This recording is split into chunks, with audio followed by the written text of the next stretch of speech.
que vous savez qu'en 1 heure, le Soleil fournit à la Terre l'équivalent de la consommation énergétique mondiale pour une année? Le Soleil, c'est une source d'énergie quasi infinie. Et c'est quoi la tendance? On installe des panneaux solaires sur les toits des maisons, dans les champs, on fait même des toitures de parking avec. Mais il y a un hic. Pas de soleil, pas d'énergie. Et maintenant, imaginez un petit village ou bien un quartier qui produit lui-même son énergie à partir de panneaux photovoltaïques. C'est le matin, des gens regardent la télé, d'autres font leur lessive. Soudain, le ciel se couvre et splash. Plus d'énergie, plus rien ne tourne. 2 heures plus tard, le ciel est totalement dégagé, totalement clair, on a du soleil, des gens regardent toujours la télé, mais personne ne fait plus de lessive.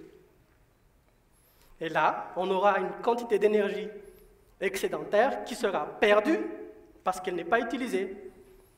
Habituellement, dans ce genre de système, on utilise des stockages pour pouvoir toujours avoir de l'énergie, des batteries. Mais les batteries ont petits problèmes qui peuvent devenir très vite un très gros problème. Je m'explique. Avec un petit panneau solaire de 1 mètre carré, vous aurez à peu près une batterie de cette taille-là, pas plus grosse que celle de votre voiture. Mais si tout le quartier était recouvert de panneaux solaires, votre batterie aura carrément la taille d'une maison. Là, on sera loin d'être écologique, et je ne vous parlerai même pas du coût d'un tel système. Alors on fait quoi? C'est là que moi j'interviens.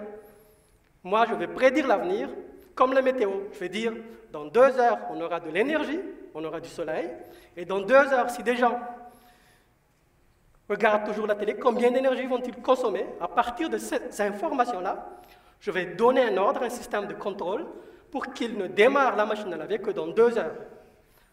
Puisque la bonne quantité d'énergie a été utilisée au bon moment, on aura moins de perte d'énergie, on aura donc moins besoin de stockage, donc une plus petite batterie. Et là, on aura moins de risque de coupure d'énergie. Pour faire simple, ma thèse, c'est de prédire l'avenir et d'utiliser les informations que j'obtiens de cet avenir-là pour contrôler les équipements dans le quartier. Et ça, c'est ma petite contribution pour améliorer la vie des gens et réduire le coût des systèmes. Sur ce, merci. Merci Fally.